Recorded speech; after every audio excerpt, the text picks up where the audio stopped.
that. We got to change up that tarps off photo in the intro. If anybody wants to know how important Dakota Josh was to the Vancouver Canucks, that was the game. Okay, so condiments. This is everything. Everything. So we run the gamut completely, right? I'm talking about sriracha on the bottle. Sriracha? Sriracha.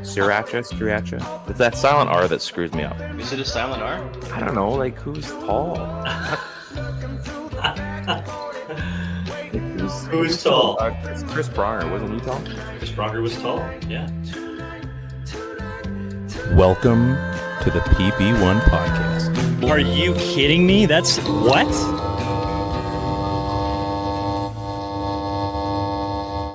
Seven.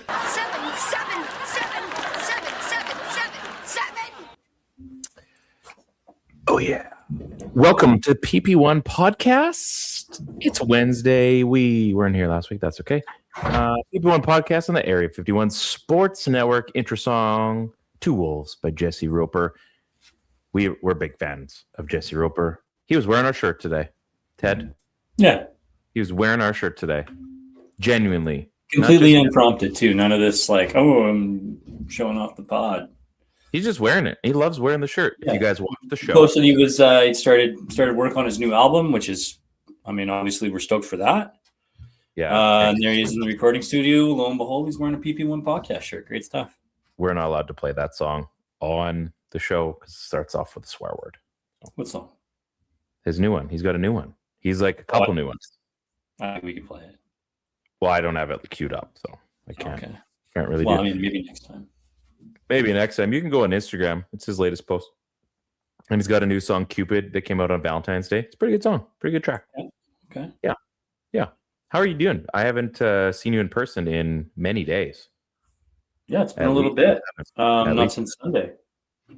Oh, right. Curling. So less than 7 days. Yeah. So, you know, not that long ago. Sunday, Monday, Tuesday, Wednesday. Mm-hmm. Yeah, curling's been a big thing lately, hey? In these Olympics. I cannot believe the amount of drama that's coming out of curling. Yeah, the poke. Like, even more than the poke. Did you see what happened? Was it today? They're playing Italy? No. So we know about the poke and like fuck right off. Sorry, I know it's a PG podcast. Well, now I got to change the rating. Thanks. Appreciate it. Oh, you think I touched it, Oscar? Pretty hilarious. Like, I can only believe that like the rest of the curling world definitely sees Canada as a villain right now, which is great. Like we don't play this. I mean, I feel like there are villains in that one. Anyways, Canada's playing Italy. Obviously, it hits the rock like right over the center line. Right? I don't even know. I don't even know what it's called. Mm-hmm. Anyways, it's in the house, hits the rock, and then just as the guy's going to sweep his rock so that it can go far enough through, he hits his own rock just before it's about to the Canadian rock's about to hit the Italian rock, moves it like half an inch, but it's enough to make it not leave the house, clear the house, right? Mm-hmm. So that becomes the whole thing, and it was like, you touched it, and it's like, did I touch it? Like, and that's a big deal. I can't believe the amount of I know it's curling, but I'm shocked at the amount of like intenseness that's come about from these. I think it's because this weird dynamic of like it's such a mind game and strategy sport, right? And it takes some level of athletic ability to be able to do that, and the coordination involved. But then the cameras are right there. Like they'd see it. Yeah. It was like watching games during COVID, right? You could hear everything that was happening at the bench and the players. Mm-hmm. There's no interference from fans, and we can hear everything that's going on, and it makes it so much fun. It's pretty intense. I mean, that was so ranty. Sorry, I can't believe it. Now that you're curling, so I mean, you're kind of getting into this. You're understanding the curling world, like touching a rock, burning a rock. Well, you did last season, right? Remember? Yeah. Were we going to win? Yep. Did we lose? Yep. Like we don't. I burned my own rock on the way down to win the game, which was pretty hilarious. Yeah. So like, and it happens. It does happen. You can fall. You can slip. I mean, unfortunately, that does happen. But it is such a heightened awareness when these things, and especially because the stakes are pretty high. Like, there's no money technically involved unless you get a gold medal. And if you're Canada, that's always in the mix, right? Right. And it's the stakes are so high. Like it's a gold medal. This is, for a lot of them, maybe the pinnacle. Like it's one thing to go and win like the Brier or the Scotties, depending man or woman, right? And then you go and win Worlds, and these guys are on like the Super League and stuff. So they're actually getting paid now. Like you make a professional living as a curler if you're do now. Yeah, You used to be an accountant, and then this would be your big shot to make a few extra bucks. And now they've got sponsorship deals, and now there's like professional NFLers that are starting. The curlers made more money than CFLers. No, less money than CFLers back then. Now there's probably the average curler. I don't know. Yeah. I don't even know. You know what? Well, I'm going to Google it. So we have the technology. We do. It is a big deal, and this sport has its own unique set of rules, right? And there's little things like it's cool when they go and measure the rocks to see who's the closest, right? That comes up every now and then. The way you sweep it, sliders, all the things. There's like all these little variables that can sometimes factor in. But this Olympics has been great. And yeah, Canada's kind of still in this time, and it's so much fun. I'm sure you've seen all the memes and the videos where like the one where he pokes the puck into the net against Switzerland. Have you seen that? Like there's some good ones. There's some really funny ones out there. Like, thank you, internet, for existing. But it's this information age. Like everybody just gets up in arms about some of the smallest things. But if it is the difference between you winning and losing, if it's 1 point, like 1 point in a lot of these games is the difference, right? Mm-hmm. So, yeah, interesting stuff. So you're saying, professional curlers generally earn between 30 and 40,000 per year. So these guys have other jobs, right? Mm-hmm. With top tier players occasionally exceeding 100,000 through tournament winnings. Mm-hmm. So yeah, you might see a top team win significant cash, such as $30,000 for a Grand Slam victory. But this is 30 grand divided by a team, right? There's always more than 4. Yeah, plus coach, right? And then a Grand Slam might earn a team $100,000. So maybe 20K if you're lucky. Before tax. You have to win Grand Slam or over 100,000 for national titles. So yeah. I don't know how many Grand Slams are in a year, but there's a few. Jared Allen Well, that's gonna be a league, right? They're trying to start this league. How funny is that? Pretty awesome. I keep DMing them. Hopefully one day they'll get back to me. Yeah, I'm sure it'll happen. It could. You never know. You got to keep believing, right? We got James Duthie one time.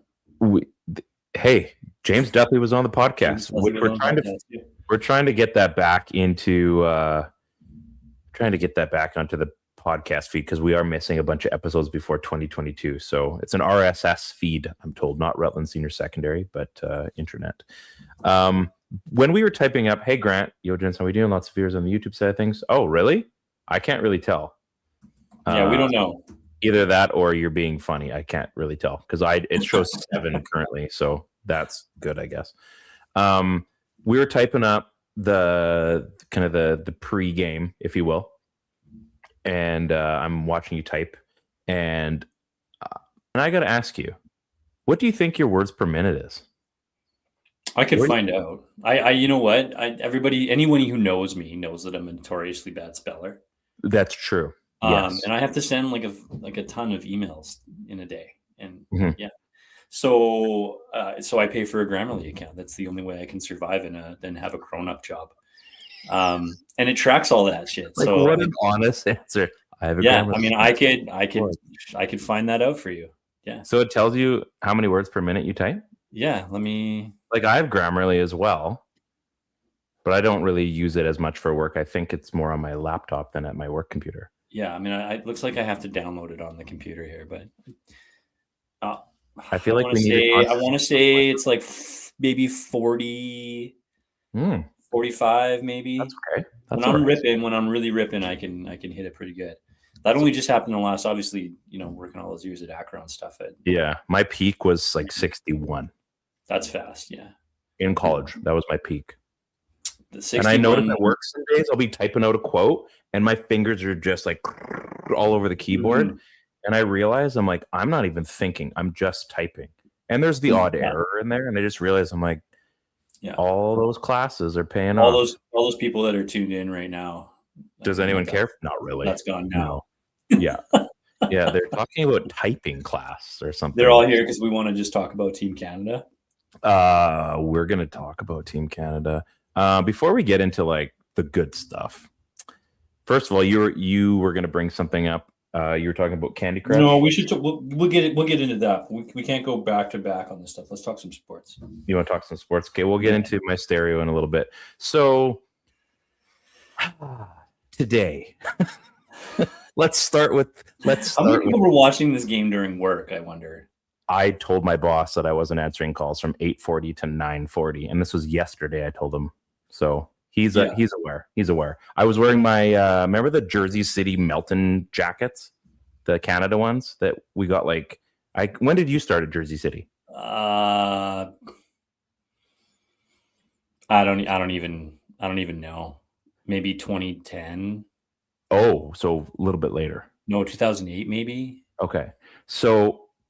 These were jackets from like the 2002 kind of selling year. So they're these Nike Melton leather jackets. So the leather sleeves, but then the wool chest, and then it has like the alternate leaf logo, like the fluffy one that they came out with in 2002. Okay. And then it has the actual Team Canada logo right on the breast there. 52 words per minute in a quick month. This is where we're at. Huh. That's pretty Screw hockey. fast. I mean, I feel like hockey. Let's talk about pretty fast. that. Is really quick, Grant. That's actually impressive. Anyway, so I had one part-timer of the year. I don't know how fast the fastest chicken farmer types, but I feel like that's up there. You got to be able to, that could be like 100th percentile. Like, you got to be pretty fast because when you got to put those chickens to pasture, you got to be pretty quick. Snapping necks and cashing checks, right? Got weird. Anyway, so I got this Team Canada jacket from Jersey City, extra large. This thing is massive. It's still massive on me today. Anyway, so I wore that today. Felt pretty good until the game started. Canada didn't have a great game, Ted. I was up. You were up. We were watching this game. Most of you were watching this game. I had this weird feeling yesterday that Canada-Czechia was going to feel really, really uncomfortable, much like it kind of did in 1998. And it almost lived up to the billing of that, save Wayne Gretzky and a shootout. This game was beyond uncomfortable, and I don't know what your work life was like this morning, everybody. I don't know what you had going on at work or if you worked even at all today. This wasn't one of those ones like you needed to be busy, but you almost didn't want to miss anything either because it wasn't. This was like peak. I'm trying to figure out what it was like. It was like watching the Canucks lose and then come back and then lose and then or losing and come back. There's no comfort there. I have no idea what you're talking about. I don't even know either. I'm trying to figure it out. It was one of those games, right? I think like we're at that point in the tournament and Canada's success, like just the last little bit, like they look almost invincible, and you're sort of waiting for the other shoe to drop a little bit, but like and you almost want it to drop, right? Like it's like you know that this team needs like that sort of like reality check just as they head into these last couple of games. Mm-hmm. But once you get to the knockout round, like the reality check could be it, right? Like, it might be too late, just a bounce away. And so you want them to feel like that there's work to be done, that they got to stay sharp, that they got to get better still, right? Like we're still working to improve. So I think it comes like at the perfect time to like allow them to just get their game back for whoever they play next. And I think what's that? It's Finland. Yeah. Friday Finland, morning. Sweden, right? Is that right? Yeah, it's Finland and USA's. And the Finns are gonna play them tough. The Finns always play them tough, even if they come out on a win, right? And then the Swedes are a dangerous team. Like there's an absolute ton of skill there. So knowing that Czechia was gonna play them tough, so many good. Nate just looks so good today. Mm-hmm. Like Like, how good was Philip Hronek in that game? Pasta looked Played sick. a half an hour. Pasta shot was just classic. Like, we've seen him do it 100 times. Like, Brad Marchand makes a really nice play, and that's usually to Pasternak, right? Like, Yeah. So, like Hronek playing a half an hour, Radko Gudas physical. Like, he's at a good tournament. That point. Yeah, it's a good tournament. We're at that point now where Czechia is the bad. There's a ton of NHL skill on that roster, and they're well coached, right? They know how to play Canada. So, and I think this was like the perfect time for us to see that close call. It felt like a trap game in a way. Yeah, because I think this, like you said, this Canada team looks or has looked almost invincible. Like the power play, like sweet, we're going to score. And how are they going to score? It's going to look awesome. But this game, it quickly became, it quickly went out of control for Canada. And they didn't look great. Crosby goes down. Obviously, that's a big deal. Lots of storylines. And then they're just letting in goals. Like Binnington, I don't think he looked terrible, but like he didn't have a great game. And I think the defense. I don't know. I don't know. Like, I wouldn't pin it on him. I don't. What of those goals should he had? I mean, I guess I'm just saying Czechia was good. Like they scored. Czechia was good. I think the reason I disagree on the Binnington. I don't even like Binnington, right? I don't like him either, but he's played. But I think he's done really great. Well. Yeah, he's done great for Canada. He's really answered the bell. Like I don't know if I fault him on either of the first two goals, and like what do you do on that third? Mm-hmm. Like, are you stopping that Pasternak shot? No. I think Vancouver was just sort of, it was giveaways, like way too many giveaways for Vancouver. And Czechia just capitalized. We're going to call them Canada. Sorry. Yes. We're I was, I'm thinking too, I feel like I'm watching this and I feel like I'm sort of back in like Vancouver for the Olympics, right? Like it feels like that. Yeah. And it's really fun. Anything that's two big saves, two breakaway saves. Yeah. Like Canada doesn't get to overtime without Jordan Binnington in this game. No. Like, and I don't think, like, I know that it was a tough game for him, right? But that's just that they came out, 1-2-2. Like they were just 1-4 checker. Like they were just going to sit back and wait, and it almost worked. When the puck wasn't going in for them, Binnington needed to still be their guy on the back end. Because it wasn't looking, there were parts where like, okay, here comes another rush, here comes McDavid, and they were trying like overloading lines for a bit. And you're thinking like, what do they call it, going nuclear? And they're just like, okay, we're going to run Celebrini, we're going to run McKinnon and McDavid. We'll get to him in a second. Yes, he's amazing. God. I don't want to really get into that too much because it hurts. But they had to rely on that solid backstop. And it came up a few times. But just like the breakdowns for Canada, it didn't look normal for them. But like you said, in a game where, I mean, unfortunately, this is the kind of game you wish they had in the round robin. So at least you can learn your lesson when it doesn't count. This one, there's probably 3 points in that game when they were down, and they all came at unfortunate times. There were 3 points in that game where I thought to myself, does Canada actually have enough to come back in this game and just tie it? Because it was sure looking like they had a lot of talent, but it fell apart as a team for a bit. And that frightened me. I'm like, if they don't even get to play in the medal rounds. Oh, yeah, we were all thinking that. I don't know who wouldn't have been thinking that. After Sid goes down and then they get scored on, and it's like, I don't know, the office is like let down, right? It's like, oh, that's it. There's only 8 minutes left. You know what I mean? Yep. And then Canada was just pouring it on, like but not scoring. Whipping the puck around, right? Like just anything that they can do. And there was just all this crazy drama to this game. That's like, it was just the first knockout game. Like what's left? Like it was just so fun to watch, right? Like, and then we hit overtime. And again, the point blank stop, like a la Luongo, a la Kirk McLean, right? Just like point blank, and here's like, because we all thought it. The game was over on that shot. Oh yeah. Like it just didn't look good. Like, it's Canada, right? But it doesn't matter in that shot. In that moment, it doesn't matter what country it is. One-on-one, like, you're probably going to go with the shooter first. And he stopped it. And then they recycle.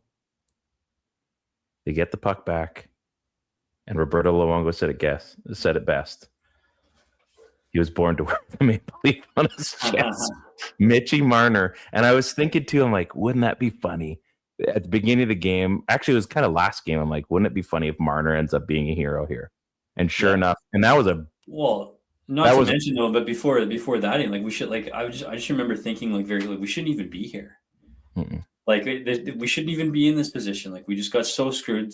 The 6 men on the ice, more than that. I think there's a shot with more than 6 on the ice to score that go-ahead goal. Yeah.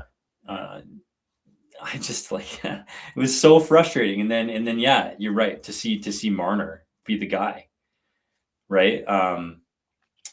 Yeah, Grant's talking about the Suzuki goal. Like, what? Like, 3 feet. I definitely thought that it was going to be a nice goal. And, like, don't get me wrong, that is a nice goal. And you have to have the obvious skill to be able to deflect that. But, like, is that the set play there that we're going for a high deflection and down? No like, way. That's crazy. Like, that's ridiculous luck, right? Yeah, the nature of things in front of the net, hey? Mm-hmm. So, like, that was like crazy to watch. Moments before that, we're in a terrible missed too many men call. Mm-hmm. Like, the drama is just thickening before we make it to overtime, and then lo and behold, it's Marner, and all this flack for Mitch Marner that comes out of Toronto, that he just can't play in the big games. Like, he's not clutch, right? I mean, there was all those years where he wasn't clutch in Toronto, right? But that carried on for Marner, I feel like, to the rest of Canada. Like, we kind of disliked the guy because he was a Maple Leaf, right? And he's just been captain clutch for every team, like, including his club team, right? Like, yeah, real good. And I remember saying just before he scored, I'm like, man, Marner's like done nothing, right? Like, I don't know what's going on with like 2 scores. Yeah, like being back in World Championships or 4 Nations. Sorry. Yeah, Marner is. It's too bad. I mean, Toronto just couldn't make stuff work, but it is too bad because that guy is so talented, and Vegas has clearly seen it. Mark Stone, I'm sure, is just jacked to be on his team still. It's so much fun to watch, and what a goal! But you get to the end of the game, so Canada wins. We're all losing it. We're all having a great time. The post game, Czechia's coach talking about how the refs maybe were weren't calling the game, and there's one play in this game. There's one non-call in this game that, for whatever reason, if Czechia thinks that they were calling it the other way. Do you remember the high stick? Did you see the high stick on I can't remember who got high stick for Canada. Harley or something. Anyway, gets high stick on the follow through. Clearly a high stick. And then they all get together. They met after. He's on the ground grabbing his face.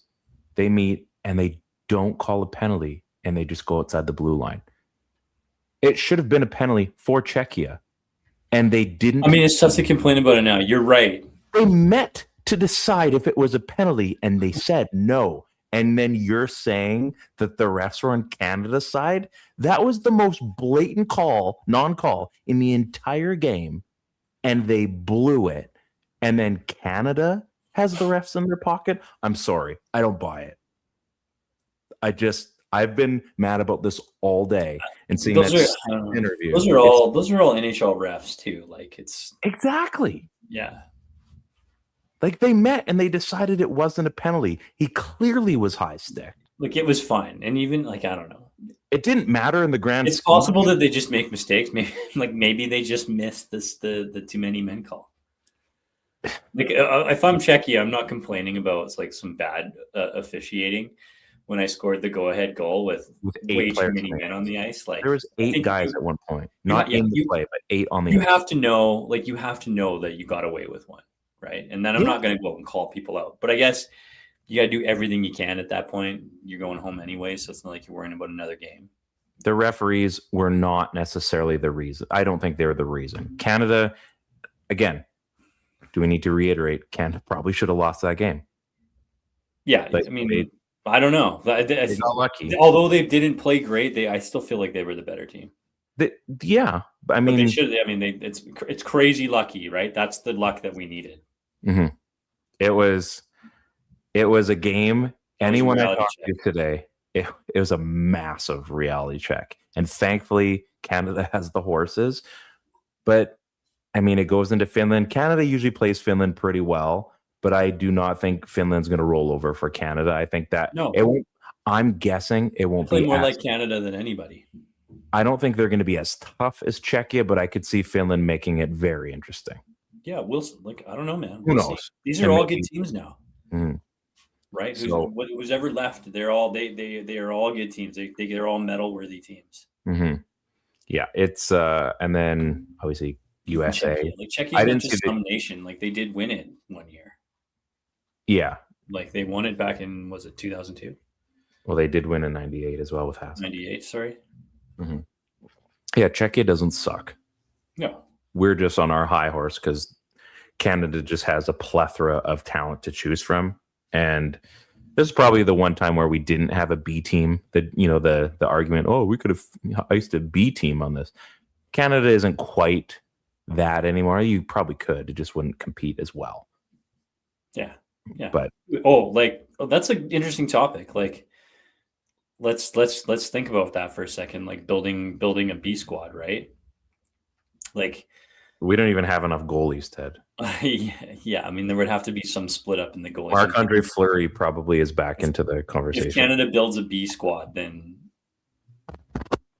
I'm sure they would split forwards. But I believe there is more than there's enough talent in Canada for them to build a medal-worthy B squad. A medal-worthy B squad? Yeah, I think medal-worthy. Bronze medal? Not gold. Like I think it could play like it would be a medal-worthy team, especially if you had teams having bad tournaments and stuff, right? Team Canada hopefuls. I mean, Connor Bedard would be on it, of course, if he was healthy. I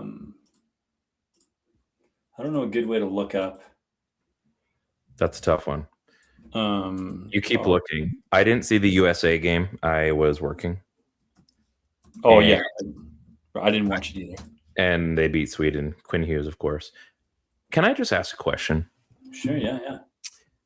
And Grant, or whoever else is watching, have you guys moved on from Quinn Hughes yet? Like, it's hard.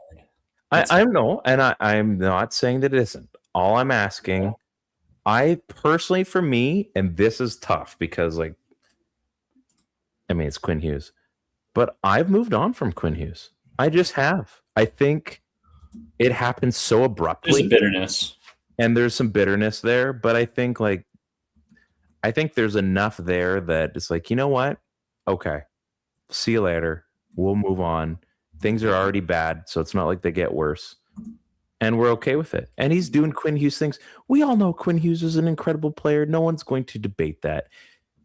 He's incredible. The guy does things with the puck. He stays on for 4 minutes at a time and is just as effective in the first minute as he is in the fourth minute. No one's debating that. But I've moved on from Quinn Hughes. I think because this team is so bad, you're right. And just it has that stench to it that when they get out of this, and whenever that is, who knows? I think we'll be okay. I mean, if the right couple things, if there's some trades that come along and we can better this team and get some up and coming talent, I don't know. I'm fine with it. I'm okay with not having Quinn Hughes anymore. It hurts, but I mean, I didn't want to be here. Like, how I know I'm not completely over it, right, is that I see him play and I just I have so much admiration for the way that he looks on the ice and seeing him in a Canucks jersey. And then I know this still bothers me because I just watching this game and watching Horvat do his thing. Yeah, that one hurts. See, that hurts more to me now. Those are both hard, right? So, I'm over it, obviously, but man, let's just that's like a one that got away one, right? That's what it feels like. And you remember what it was like to watch Bure when he came back and he was playing in Florida and like. But the Bure That thing, I shit was understood. exciting. You know what's funny is I actually didn't even feel it when Trevor Linden left Vancouver. The Trevor remember Linden it. one hurt. The Trevor I Linden. remember him leaving, and I remember him playing in like New York and stuff. And it like Washington. I wasn't Washington, Montreal. Montreal. Like I wasn't like, oh, you know what I mean? Like it sucked. I think it just at this point he had moved on, right? And then for him to come back obviously changed things. But yeah, I don't know if I'm like completely there though. I'm looking at The B squad. I'm looking at the B squad, and we don't have all the names in here, obviously, but yeah, you've got Connor Bedard. Mm-hmm. If you roll out there, and I'm going to add Sam Bennett's name to this But list. Connor Bedard would have been on this team if he was healthy. Well, okay, then if you're adding Connor Bedard, then you're taking out a bottom end forward from the current roster. So that almost doesn't matter, right? Yeah, I guess it's a wash. But Connor Bedard, we'll just, for the sake of him being there, we'll say that he's on that line. Mark Scheifele, Yeah. right? And then Marcy. you could even say that Sam Bennett's on this team, right? Mm-hmm. But then you got Travis. There's a new 19-year-old. There's no more 18-year-old Sam Bennett. There's 19-year-old Macklin Celebrini. Yeah, right. But I mean, there's a chance. Like, say Connor Bedard makes the team. Does that mean Seth Jarvis is out? He's at a good tournament. He has. That's what I mean, right?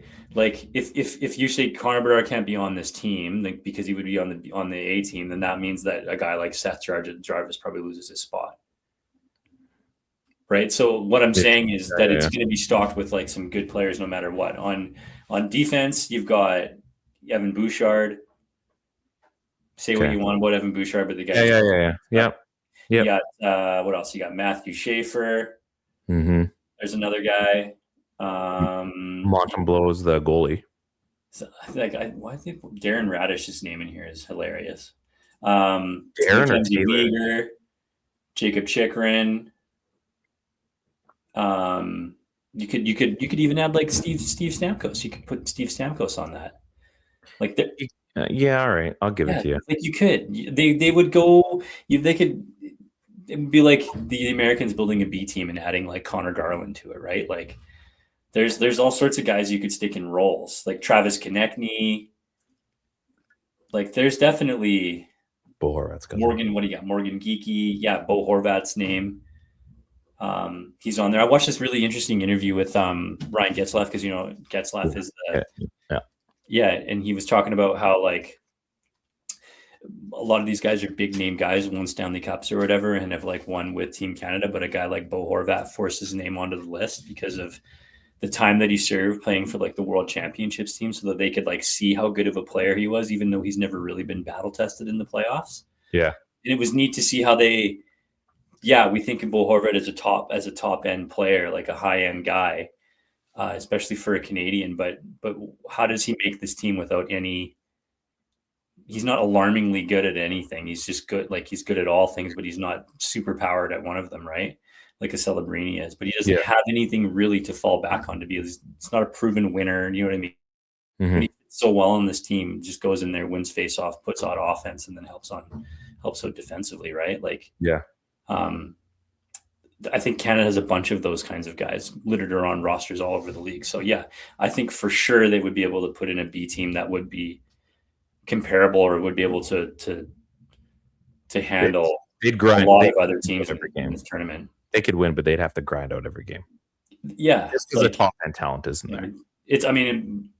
But I mean, they're winning. They can win games. They can win games, right? And that's not to mention there's so many young guys that could make this squad too. Yeah, I'll give it to you. I mean, I'd be interested to see if you could make a team for next week. Mm-hmm. Mm-hmm. That's a good challenge. I'll take that. Okay. Before we get into the rest of our hockey stuff, we're going to talk about the two things that we were going to talk about at the beginning of the show. So, as you guys know, I buy music, and I don't stream as much as the rest of the world does, and that's fine. And I have MP3 CDs, and I still have CDs, and I'm cool with that. Ted got the first-hand experience when we went to go visit our boy Whit last week in the hospital. I feel like you only have 2 speakers running in your entire car. Okay, so that's a different problem. That's the one I think because Why is this a problem? Yeah, because I think that Are you one of those guys? You have like you have a phone, right? And then I know that you listen to MP3s, which is also really weird, but hey, you do it. But it's like you're the guy that has the car and then plays the music out of his phone on his dash. I had to do that a few times last year because the Bluetooth was kicking in and out. I'm not gonna lie, that happened. But no, I don't normally do that. I'm not like that weird. So anyway, and I'm fixing the speaker. I think it's the wire is a little loosey goosey on that door. So yes, I'm aware of the problem.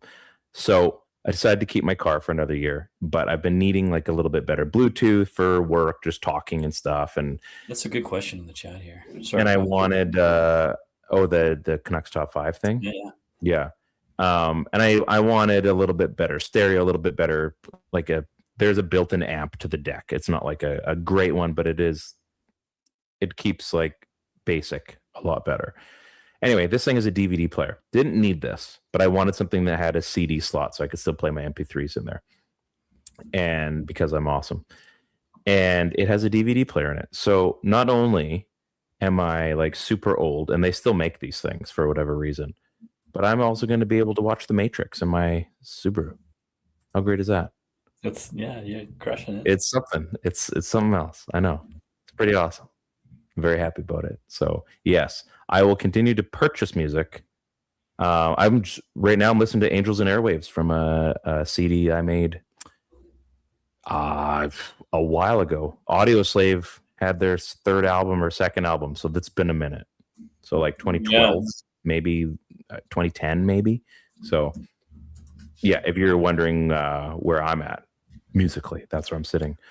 But enough about me. Ted, you were talking about Candy Crush or something, and you said you did something. Fill me in. We know you're an avid Candy Crusher. I was playing it literally before the show started. You crush a serious amount of candy. How many years have you been playing that game? I feel like since as long as you've had a phone, since like iPhone 3. No. I've been talking to you about this candy. No, this has been about 4 years. And on the phone, it was way longer than that. Maybe on the phone, it's been about 2 years because I was playing on my laptop before that. Okay, I do remember the laptop thing. I was playing Angry Birds for a while. That was fun. That's funny. You should say that. Anyways, so you were I'm sitting on the toilet, and I'm like, okay, I want to play a game. I need to play a game or something like that. And I was like, you know what? Ryan plays Candy Crush. Maybe I'll see what this is all about. So I flip it on, go to the Candy Crush. And like just over that, it's like top downloaded games. It's like Angry Birds, and I'm like, oh man, I didn't even know that was still a thing. Like, I think I had Angry Birds on my old ass iPhone. So I downloaded Angry Birds and I'm giving it a shot. That game. There you go. It's the toilet time game. The day I beat that game, I deleted the app. I was so done with it. I still remember the day I finished it, and I was like, good. I didn't even know you could beat the game. I thought it was just like Candy Crush, just keep giving you levels. No, there was a final level, and I remember it being done, and I was so happy. I'm like, I'm never playing this game again. You've ruined too many hours of my life. Because there'd be days, and you'd spend a bloody hour flicking the stupid bird trying to get this level done, and it would just eat away at you. I would spend, like Jersey City, I was playing. And I'd be in the back room on my lunch break. Maybe that's what I was thinking you were playing was Angry Birds. I was playing Angry Birds at Jersey City on my breaks, James, I promise. Totally nowhere of a lie. And but Angry Birds is a great game. It is a lot of fun. They made a movie about it. I don't know. Fun fact. Apparently. Fun fact. But yeah, I've been playing Candy Crush about 3 or 4 years now. It's good. It's good. It really is. It's I'm a big fan. I gave up Wordle and I gave up my Vegas slots game because I wasn't going to Vegas anytime soon to redeem my points. So I stopped playing that because I've got like 2 million points to redeem for like free slot play and stuff. It's worth like a couple $100, but I'm not going to Vegas anytime soon. So I stopped playing that game, which hurts me because I did like free money. And speaking of free money, if you were to look at this too, I'm just like looking at more names, thinking about what my team's going to look like next week. Like Quentin Byfield. Oh, Quentin Byfield would make that beat. Yeah, Owen Power. Yeah, what else? You got Wyatt Johnson, Cole Perfetti, Dylan Cousins. Like there's some. Yeah, you could put there's some teams in here. I'd sign up for that. Yeah. Grant, I'm going to build a good team. You're going to be surprised. We'll get the all-time Canucks 5 in a second here. Just cover a little bit more new news.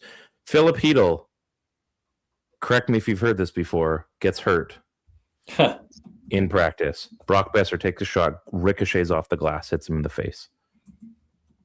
You can't make this up. This guy is cursed. The guy is cursed. Much like our Vancouver Canucks. I don't know. I'm excited. Are you excited for the Canucks to be back again after this? Yeah, after this, I'm quite happy to watch Team Canada play right now. It's nice watching good hockey. This is incredible hockey. I don't need the Canucks to come back right now. I'm good. I mean, there's still lots that needs to happen for me to be happy with the Canucks right now. I'm worried about the Blue Jays right now, to be honest. It's not even ball season. You know what? It's because Vancouver's doing nothing right now. Like, yeah, it sucks. Philip Hedl's hurt again. This guy could have played for Czechia. Could have seen him in today's game, right? Had he kept going after the start of the season that he had. But this team needs to start moving players. And I know that we're on a break. It's coming. That's fine. I think it's coming, Ted. I think we are going to be given what we've asked for. Okay. Then what have we asked for then? What's like what do you see? What's acceptable to you? So here's what I'd like to see happen. The trade deadline ends and Vancouver has done what for you to be this? I would deem this a successful, successful trade deadline for the position that this team's in.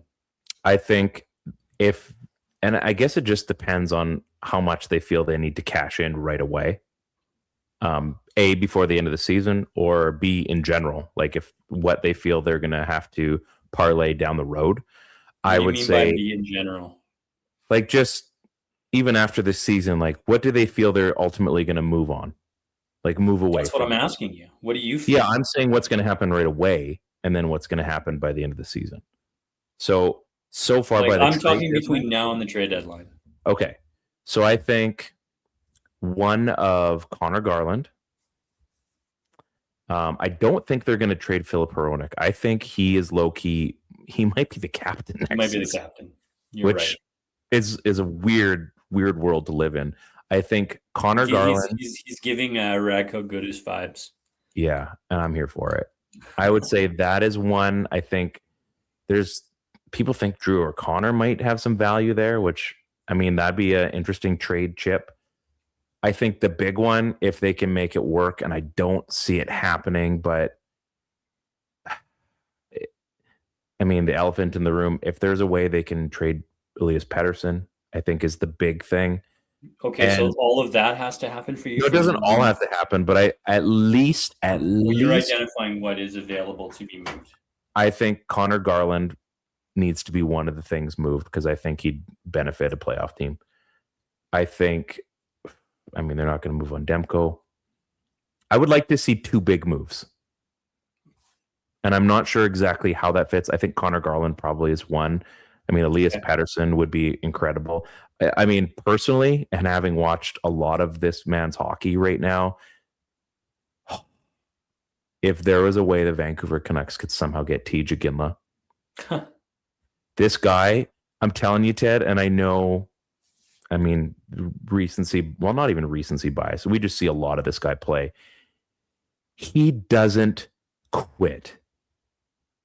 Plain and simple. If the play looks over, wait a second. He might start a new one. I've seen in the last week, there have been probably 3 or 4 plays, not necessarily that there was a goal after, but like his give an F meter is through the roof every single shift. And I mean, it comes from his dad for sure. But to watch what he can do on the offensive side, the talent part is incredible.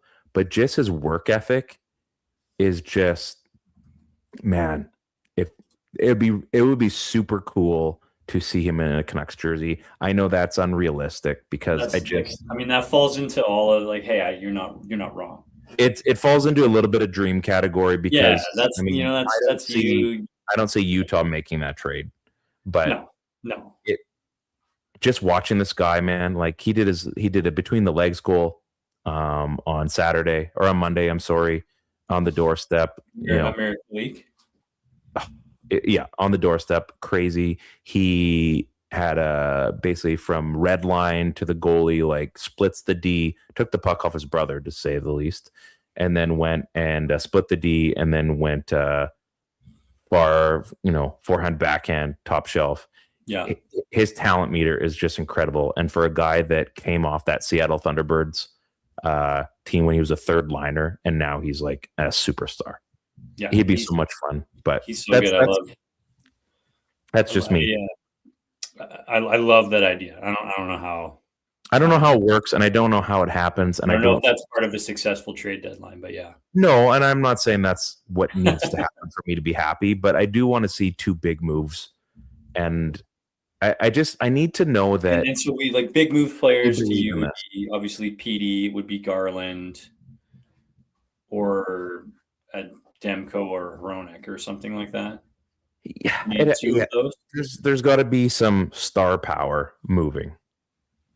And I mean, Evander Kane would be great to see him move. I think that would probably qualify for me, even though that's not like a big move. I think to get off of him being here, I think would be a big move. Yeah, I think I need that to happen too. I think he's got to be dealt. We got to move off that contract somehow. I think Teddy Bluger. Yep. Would be like, I think if you can somehow move like Bluger and Kempf. Mm-hmm. Yeah. Like you got two of those guys are starring for teams right now in the Olympics. I just want to know that they're serious. Like I want to know, and I think this is the biggest part. Sorry to cut you off. I just think this is the biggest part is like, prove to me that you're going to do what you said you're going to do. Yeah. Yeah. And then I don't care what the moves are, honestly. And I think showing that would be that one of the big guys gets moved, right? Mm-hmm. And I think like best case scenario or like a good case scenario, we're like, wow, I'm really, really happy with that. Like 8 out of 10. You see like one of Garland gets moved, and both Bluger and Camp somehow you get second or third round pick for Bluger, and then who knows what you get for Camp, but you move him and you collect an asset for a guy you signed off of free agency. Yeah. Right. Who's proven he can play a little bit still. Right. Yeah. I don't need to see Drew O'Connor go. But like whatever, if that happens, then I think that moves you into like bonus territory. Right. I think you got to find a way to get it, rid of Evander Kane. There's somebody there who I think that's on the list. Right? That's I think you have to move him. I think even if you have to give up maybe possibly to move a guy like that. And I think if PD stays, then that's going to happen. I think that's just because it's too difficult to do, not because they didn't try. And I don't think Demko gets moved, and it doesn't matter if Hronek doesn't get moved to me either. I mean, if they somehow traded him and all of a sudden it was like something back, that would kick so much ass. It's just such a weird feeling to think for a guy that really, remember like his end of season pressers and stuff, how he just wasn't really saying much. And now he's kind of the guy you're like, if he was the captain, I kind of buy in. Yeah. He'd buy it. I mean, and it doesn't have to be, and maybe they move him and get a king's ransom. That'd be awesome. He's a great player. But I think those would be my things. And again, it doesn't have to be specific, but I mean, those are the obvious ones. So, yeah, I think it's very possible that they move Teddy Bluger. I think it's very possible that they move Teddy Bluger and find a trade for a D-man or something like that. Like, that would suck. Because it wouldn't be enough in my eyes. But I think there's. Yeah. I was just going to say. I don't even think they have to be taking bodies back at this point. No. Just move shit for picks. I have brought this up before. My only concern is like, are you just like, I think having your succession of picks just be like all from this draft. If a bunch of those guys make it, and that's fantastic, like you don't get to keep them all because they're all expiring at the same time almost, right? Like you almost would want to stagger this out somehow. Yes and I no. don't know how you do that exactly. That's the only concern. Yes and no. I mean, you look at some of these big draft classes where the Chicagos and the Pittsburghs hit on multiple guys, right? Yeah. Like the Ruck brothers, I think would be a crazy story for Oh, Vancouver. did you see that goal he scored a couple days ago? I didn't see it, but I'm sure I could. You got to look it up, Ryan. It's ridiculous. Like these guys are just shredding up the WHL right now, and I mean, we're not even talking about McKenna right now. We don't need to, but it would be neat to see another set of twins, a legitimate set of twins, and keep them together, keep them in BC. I think that would be great for ticket sales. Yada yada yada. Yeah, I mean, can they make that? Is that are those the best? Are those the best players available? I don't know.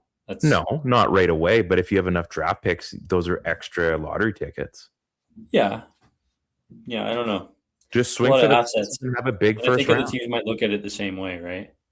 But have a big first round, man. Like get rid of everything, get rid of whatever you can to be in the first round 3 times. Yeah, I mean, and then move picks and make it all happen and get it over. I don't know if it's I mean, I don't know. I don't hate it. They're fun to watch. I wonder if the plan is to use 2 huge assets on that. I don't know. I mean, can't get any worse. Yeah, it could be Chris and Peter Ferrero. Who? Exactly. Who? That's a good question. We'll finish on the top 5, but I do want to bring up before we get into that. You and I went and visited Whit Penrith last week, and not great for Whit, and we're pulling for you. But he's here, so everybody knows that Whit got penile cancer. Was it 2 years ago now? Correct me if I'm wrong. Pretty close. Yeah, I don't know the number. Well, whenever you had your heart thing. So how long has that been? I feel like more than 2 years ago. So a couple years. And anyway, things have not exactly taken a turn for the bet for you. Holy crap. So this has been a battle. 4 years. So things have kind of taken a turn for Whit. I don't know the specific name. He put it on Facebook, but flesh-eating disease is what has accumulated. Is that right? And so 2022, that's crazy. Yeah. He's been grinding. He has been. Sounds like he got some good food today. So that's we look for small wins sometimes. Anyway, so Ted and I went and visited Whit Necrosis. That sounds like a villain in like Final Fantasy. Like not quite Sephiroth, but you know. Final Fantasy 3. Final Fantasy 7, not Final Fantasy 3. Let's not be ridiculous. The Sephiroth is 3. He was 7. Yeah, but he was also 3. Was he? I'm pretty sure. You know what? I'll look it up. You look it up while I wax poetic. So anyway, we went to go visit Whit and check in on him. He had a weird craving for McDonald's cheeseburgers, and after seeing what the hospital serves, I mean, Whit, and I said this to you before, man. Like, it's not a massive upgrade, dude, but to each their own. Looked like he finally got served some decent meal recently, but Wendy's is still pulling through for him. Shout out Wendy's. They're closing a bunch of places in the States, apparently, Wendy's. So, weird. Arby's about to make a rise down there. They've got the meats. So anyway, it's good to see him. The beard is going strong. It was weird seeing him without the beard that right after he had the chemo and radiation. That was just knowing a guy that's hairy like me and not seeing any hair was it's a little trippy. So it's good to see that beard's in there. It's getting a little bit messy, but that's cool. That's fine. You know, you're going to deal with it. You're going to figure it out. But it was good to see him. We just chatted all things, you know, the serious stuff and swamp water and Mountain Dew or whatever that was. LAN parties, Halo, with just the stuff. So it was good to see him. It was nice to visit him because I haven't seen Whit in a bit, and I told him that he needs to get back to work so that I can get some business off of him, selfishly. So, Whit, if you could hurry this up, that would be great. We could see you back. So you are right. It is Sephiroth, and Sephiroth actually wasn't in Final Fantasy 3. And I'm just going to say I was wrong. I was cool to be wrong because I've only ever played Final Fantasy 7. I'm not I was wrong. I'm not a true. The hat, thank you, Wit. The hat is fire. He's talking about our mulligan hat, the brown one. It is fire, as the kids say. But yeah, it was good to see Wit just kind of catch up as well. Yeah. I feel like there's something else we talked about in there too. I can't remember. That was funny, but a lot of Tofino talk. I kind of tuned out because Yeah, we talked about Tofino. So. Got to get to Tofino. I know. I can't believe you don't even. It's not even anywhere near. Like Tofino is like not even. It's not quite no fly zone for you. But you just don't even. You're just like whatever. It's an for me. I think I know I would be beyond impressed going there. I don't like going on the ferry and go to the island. I just feel like I'm cheap. I think it's more than it's like a day. It's like an event, man. It's part of the trip. I feel like I'm just cheap. Like I don't want to spend the money. You get on the ferry, and then it's like now you have this. It's an activity almost, right? Like it's a ferry ride. Have you kids been on many ferries? I think they've maybe been on one. Yeah, they love it. It's great. Yeah, if you can do it in the summer, even better. Ferries are fun. It's not like about the ferry. I've been on the ferry. I'm aware of the ferry. Yeah, I know. It's still one of my favorite parts of the trip, and I'm like a grown-ass man now. I do kind of miss going to Parksville, though. That was fun. Oh, yeah, Parksville's great. Rath Trevor and playing, remember playing Texas Hold'em with sand dollars. That was fun.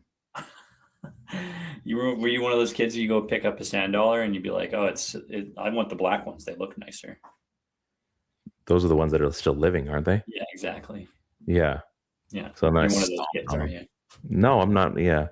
Huffing glue and yeah. So anyway, we were chatting about that. So like I said, it was good to see you, Wet. And I mean, clearly you're watching. So I mean, hopefully this has been a decent show for you. But let's chat what Grant was bringing up about, because I kind of missed this today, or was it yesterday? Like, is this the Canucks top 5 all time? Talking all time Canucks 5 the other day. Like it's like a Canuck Rushmore, but 5, I guess. Yeah. So who do you identify with the franchise? When you think about the franchise, who do you think of? So my top 5, the Sedins. Yeah. It sucks because I really wish that could just be 1, but I can't. That's 2. I saw British persons travel for their BC trip. It was crazy. No more than 2 nights in any one spot. Vancouver to Victoria to Tofino to Whistler to Kamloops to Banff to Jasper. Oh, that would be a trip and a half. Yeah, man. That'd be a lot of fun. That's a lot of driving, though. Oof. That's a lot of Canada. Like that's all the best parts of Canada. True. Banff. Yeah, for sure. Yeah. Yeah. Shout out to BC. It's the best. There, I said it. Banff's in Alberta, I know, but so is Jasper. Anyway, shout out to the Rockies. The Twins. Yeah. Pavel Bure. Okay. That's 3. Roberto Luongo.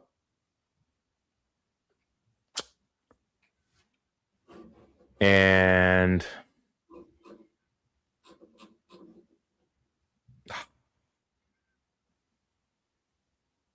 Trevor Linden.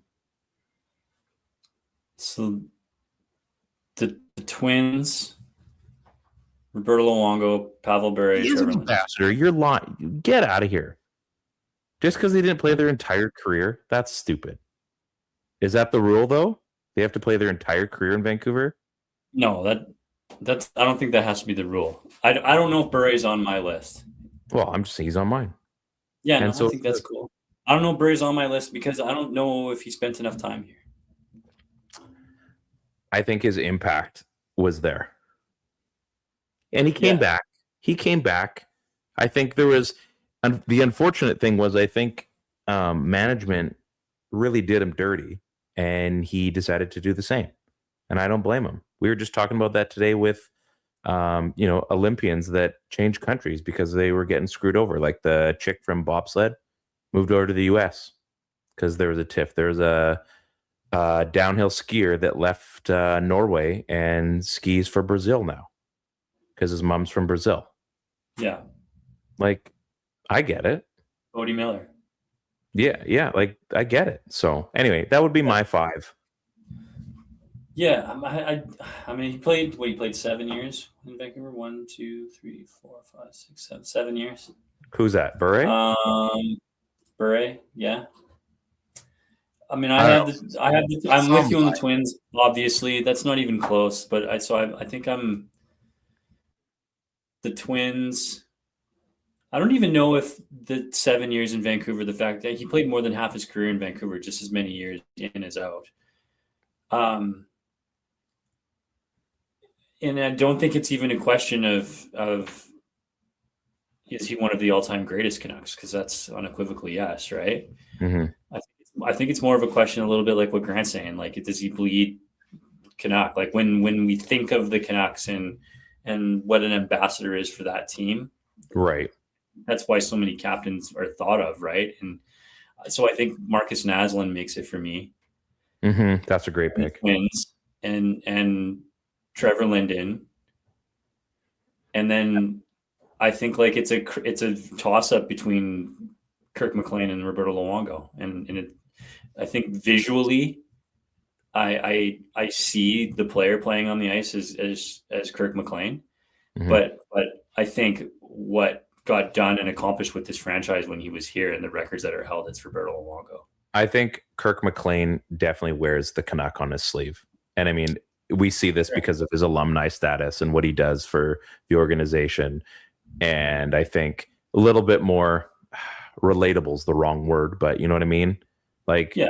Roberto's time came, and the fact that he's got 2 cups already with the Panthers, it's like he's still kind of one of us.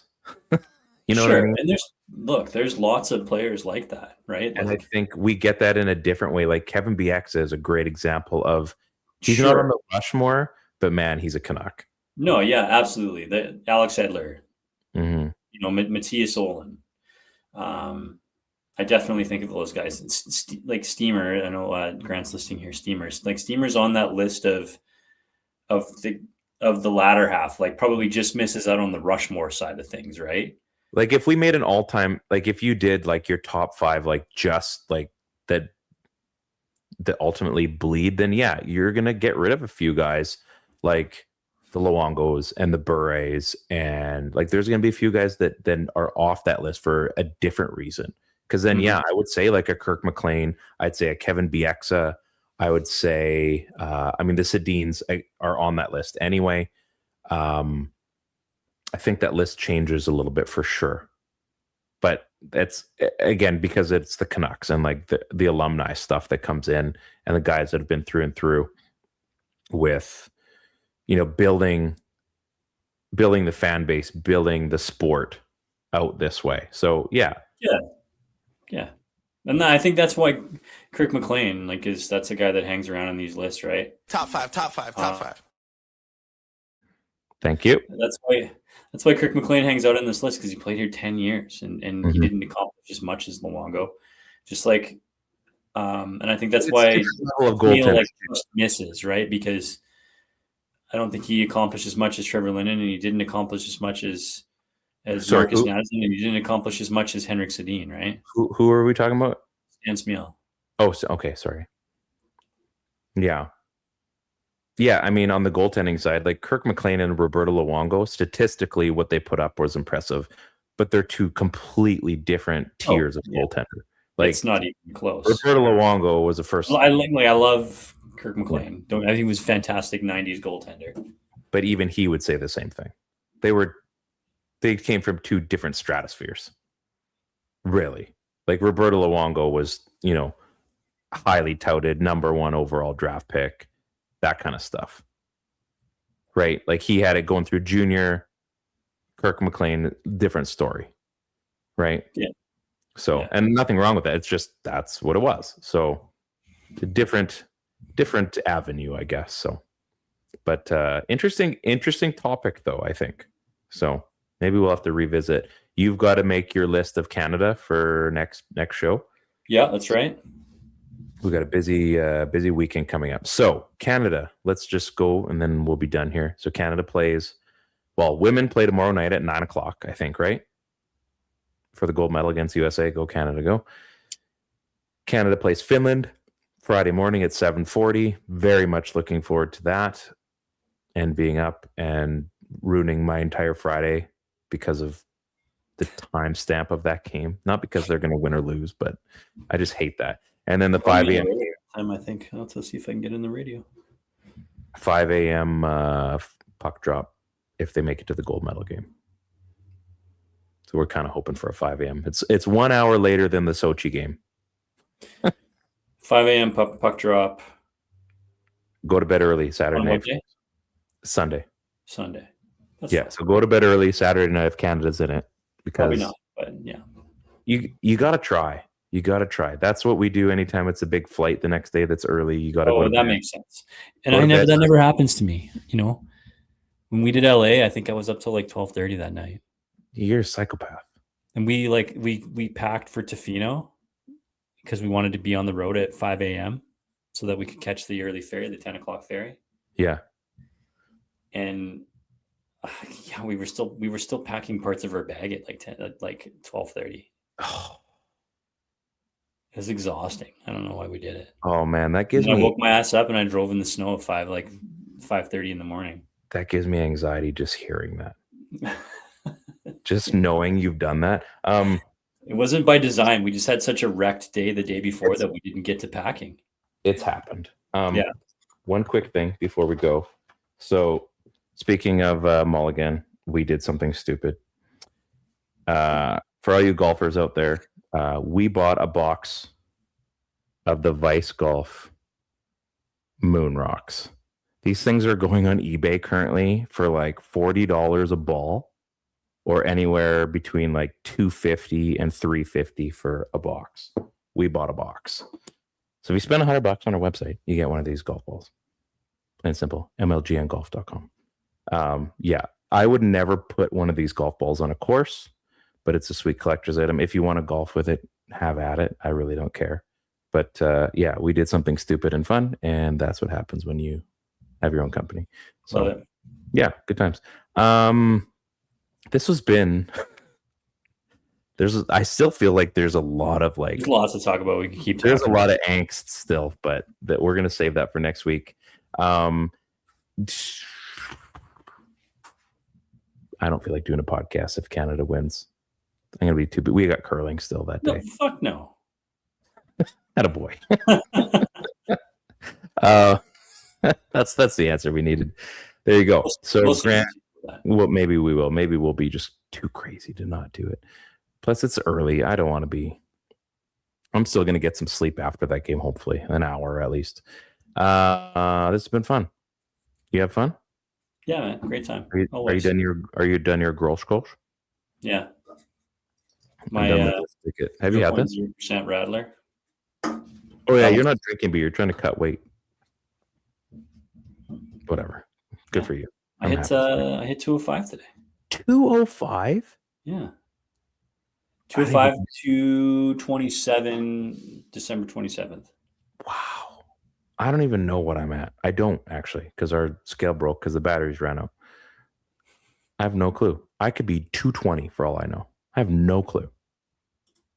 I don't really care. I'm in an enjoyable weight right now. Yeah. Thanks to Grant and Whit for stopping by. Yeah, this has been great. I needed to talk hockey today. I'm glad you're ready to go. I'm glad Canada gave us something to talk about. Man, that was drama. It was. And I'm going to end up watching the stupid highlights while I'm doing this podcast editing in the TV. It's going to be great. I can't wait. We'll see you guys next week, I think, right? You going to be back, Ted, next week? Just keep doing this I'm thing? off, and then I'm going to be off for a little bit, couple weeks. Oh, yeah, you're heading out to Vegas or something, aren't you? In March, I'm in Vegas for a week. And then it'd be fun if somehow I can do a show from Vegas. But I said we were going to do that many years ago, and we never did. Yeah, if I can somehow pull it off, I will. Maybe you can get a show going. I'll join live for a bit. I can't do without you. And then after that, I'm in Curacao. Yeah. By the way, Ted is rich. If anybody wants to know. No, Vegas is a trip that's paid for by work, and then we got points for the Curacao trip. And we talked about Mulligan. Please check that out. But if you want to see some great photos, go to set. Are they all live now, Ted? Have you looked? I mean, you can just show them now if you want, right? I don't have them loaded. Just Set 121. Go check their Facebook. Go check their website, Instagram. There are some probably regrettable photos on there. No, never. They're very public, and anybody. It got real. So go check set121.com. They got some great swim shorts. Oh, it's on the website. That is awkward. There's no even shorts in that picture. It's just hairy me. Yikes. It's great. Look at this. They're great shorts. I'm going to wear some this weekend. Sexy boys. Okay. On behalf of Ted, the sixth man, I am Ryan. This is the PP1 Podcast on the Area 51 Sports Network. Go Canada, go. Let's win another gold. Peace out.